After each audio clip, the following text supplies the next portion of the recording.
Great. Okay, so raise your hand if you can hear me. Excellent.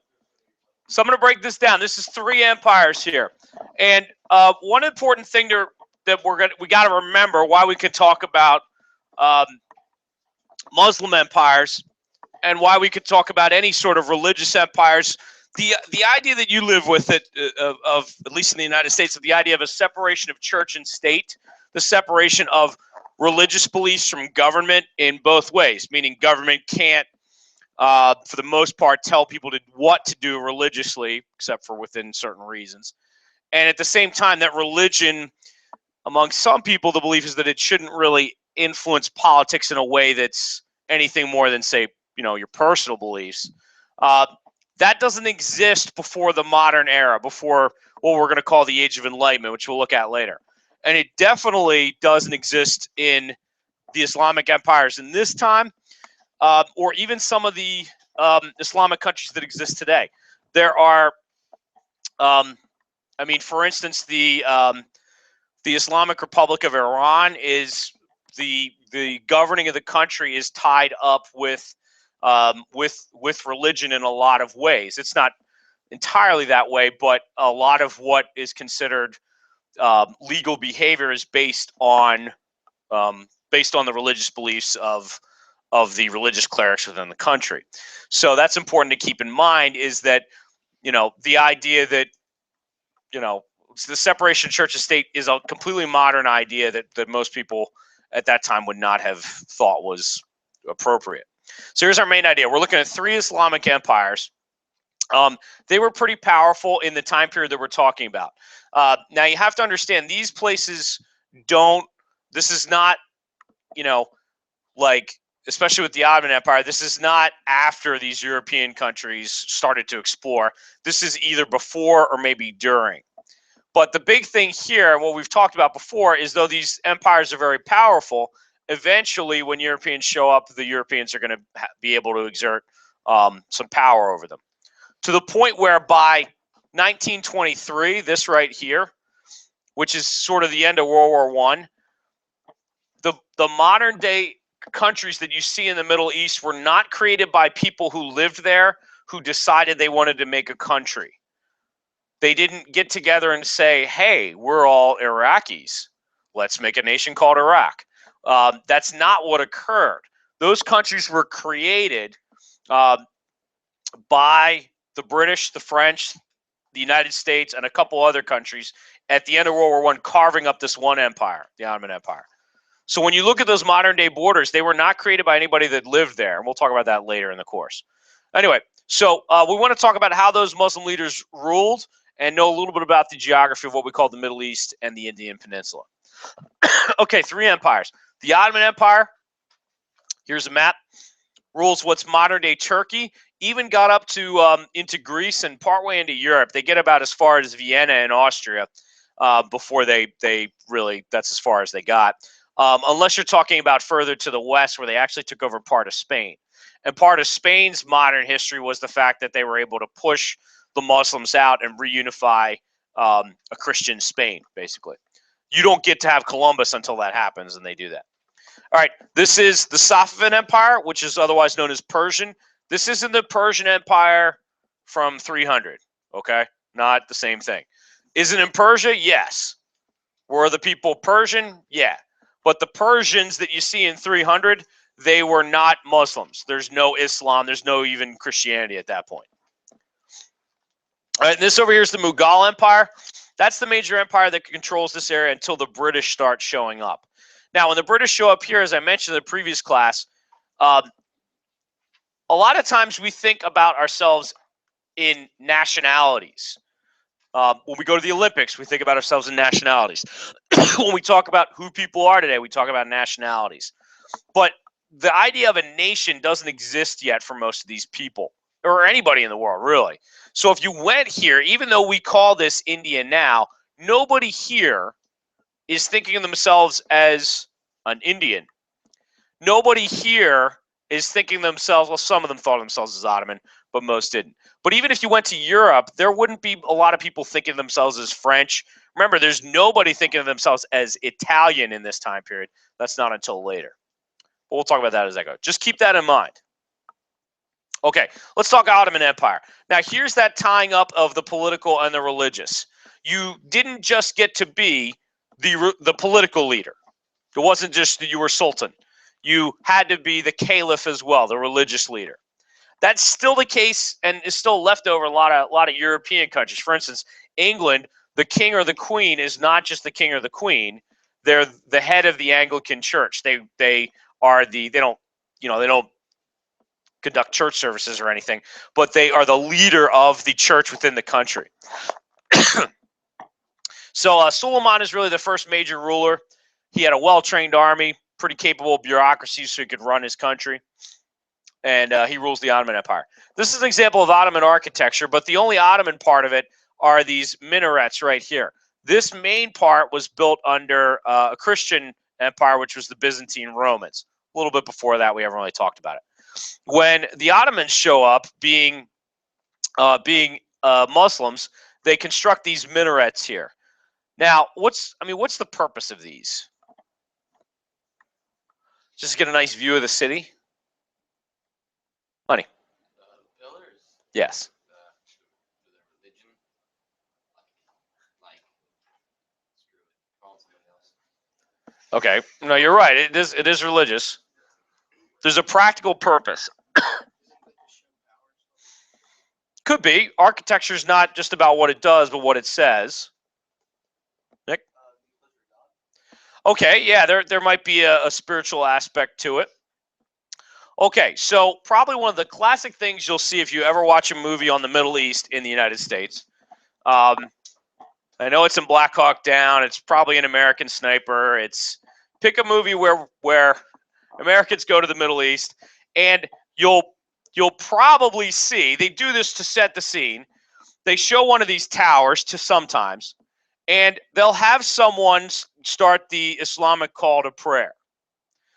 Starts off Allahu Akbar and continues, and there's a it's not a song. Don't get that idea. It's not a song that someone's singing. It's a chanted call to prayer. So the call to prayer in the early Muslim cities was given from, you could do it on the ground, but the only people who are going to hear you are the ones that are nearby. So you built really tall towers, and you got the person was called the muazzin. You put him at the top, and here he could give the call to prayer to let everybody know that it was time for morning prayers or afternoon prayers or whatever. So they serve a function in being able to get the message out to everybody that it's time to pray. You might see something similar in Christian churches that isn't necessarily for a call to prayer, but is done to signal people in a city. A bell, yeah. It's the same sort of thing. Get everybody on the same page as to what's going on. So yeah, that's what that's for. Muezzins today, some still do it vocally, but as cities have gotten bigger, they found it more likely to, more useful to put, loudspeakers and things like that. So that's Ottoman architecture. Okay, so this is Suleiman. Big hat. Now he's got a problem that lots of leaders face when they have many religions within their country, or people that don't necessarily all identify with each other. He rules over not just Muslims, but Christians and Jews. So you've got choices. Every country has choices. You could choose to tell everybody, listen, you're all going to have to adopt the religion that I've adopted. And plenty of countries do that and attempt to do that. But you've got trade-offs with that. You're going to have to enforce it. If anybody challenges it, they might try to overthrow you. Who knows? So what Suleiman did, and why he's admired by many, was he adopted an idea of religious tolerance. Now, this is not religious tolerance in the sense that you might have today of anybody should be able to believe whatever they want, and that's really nice. No, this is not. This only extends to Christians and Jews, fellow monotheists, because they all believe in the same God. This did not extend to polytheists. You didn't get to live in the Ottoman Empire and be, a pagan or a Wiccan or something like that. That wasn't an option. Now, if you were a Christian or Jew and not a Muslim, you did have to pay a tax that was part of, I guess, an incentive to convert, basically. But the idea was they wouldn't force anybody, but, you know, when we talk later about Peter the Great, he had a beard tax. He was trying to get people to stop wearing beards. And so he instituted a beard tax. You could keep your beard if you paid the tax. Anyway, he was a pretty capable administrator. Yeah. Later, I mean, Peter the Great does that because he felt like he was trying to get people to be sort of more, westernized, exactly. So, and he thought the beard was a symbol of being Russian. Yeah. So, okay. So they reformed the military and the government, incredibly exciting political reform. The problem was by World War I, they really ceased to be a major power for a lot of different reasons. They ruled over a lot of territory, so that gets broken up. You guys okay? Mike, you all right? So a lot of that stuff gets broken up, and we'll talk about their decline a little bit later. All right, how about the Persians? Let's go back to the map. Basically what we would call modern-day Iran, and in Iran, they still speak and write in Persian. So this is the Safavid Empire. All right, so these guys, the Ottomans, they're Sunnis. So, and these guys, the Persians, are Shias. Now, what's the difference here? Now, it is a religious difference in some ways, in that Sunnis and Shias will sometimes say, "Oh, those other guys, they've gotten it wrong, and that's enough to kind of screw up how they're worshiping God." What it also means is how to decide who should be leading Muslims on earth, who should be the caliph. So the Shias believe that it's hereditary, that there was a cousin of Muhammad named Ali, and that everybody who is his son should be the leader. The Sunnis, on the other hand, think it should almost be like an elected or chosen position in a way. So they sometimes don't get along, and that was enough for the Persians to try to get Europeans to. They would basically gang up on the Ottomans, and so the enemy of my enemy is my friend. It's a lot. People would often say, why are Muslims killing Muslims? It's the same reason where in countries in Europe you'd get Catholics killing Protestants and Protestants killing Catholics. Their differences were enough that they said, you know what? You're not worshiping God correctly, and so we've got to get rid of you. So that's the Persian Empire, basically. Long story short. Let's move on to the Mughals. So this is what we would today call northern India, what we might call Central Asia. Timur Lenk, that's him on the right, he was the original sort of founder of the Mughal Empire. After him, you have Babur. Does some cool stuff too. After that, here's that whole religious tolerance, how do I rule my country sort of thing again. Akbar is Muslim himself. The problem is within his country, he has many people who are also Hindus. Okay, so Hindus, monotheistic or polytheistic? Polytheistic, yes. So instead of one God, they believe in multiple gods. This is an even sort of more problematic clash between Islam and another religion than Islam and Christianity and Judaism. Because Islam, when it originates, replaces a polytheism. They go into the Kaaba, the black stone that you saw, and they wipe out all the many gods that the people are worshiping. So Hinduism has that. So he's got to figure out how to balance the fact that both of these religions are saying, those other guys are getting it wrong. So what does he do? He tries for religious tolerance. This is going to work for a while, but when less tolerant people came to power, it didn't work.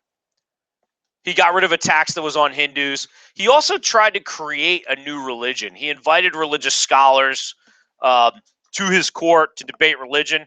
He tried to sort of put the best parts of all these religions together to try to come up with the one that made the most sense. Didn't really catch on. Anyway, so they sponsor art, music, literature. Whenever we talk about this stuff, sponsored art, music, literature, learning, just remember, for most of the time we're talking about, they didn't sponsor this for anybody that was like a regular person. If you're a peasant in these countries, you're not taking a day trip to the art museum or anything like that. You're not going to the library and, cashing out some summer reading. This is stuff that's mostly for the rich, but at least they were trying. This is Mughal architecture, the famous Taj Mahal. This is actually a tomb that was built for the guy's wife. So, yeah. Yeah, she's in there. Okay, into that religious sort of, not instability, a third religion begins to originate in the 1600s. This is called Sikhism.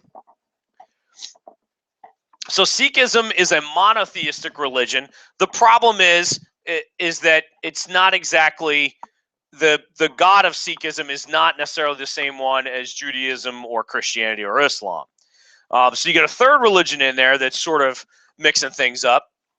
And so the Mughal religious rulers eventually decide, many of them decide, religious tolerance is not the way to go. They were Muslims, so they start to crack down on Hindus.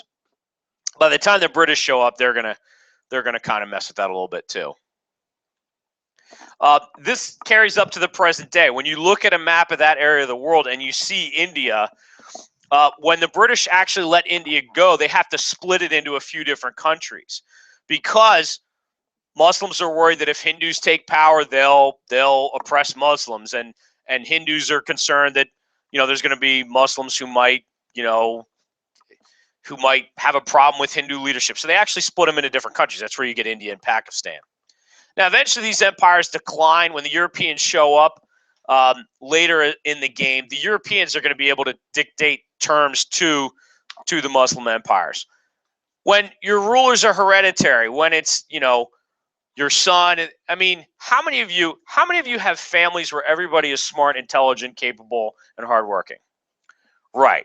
So as things go along, maybe the first guy was really good and his son was really good, and then the next guy was really good, but sooner or later you're going to hit some bad apples, and when that happens, empires fall apart. When you're on top, too, when you're like a dominant empire, you don't try to find ways to change things and innovate. So in many cases, when the Europeans showed up, these empires were like, we're at the top. What's the sense in trying to adopt some of their technology or whatever?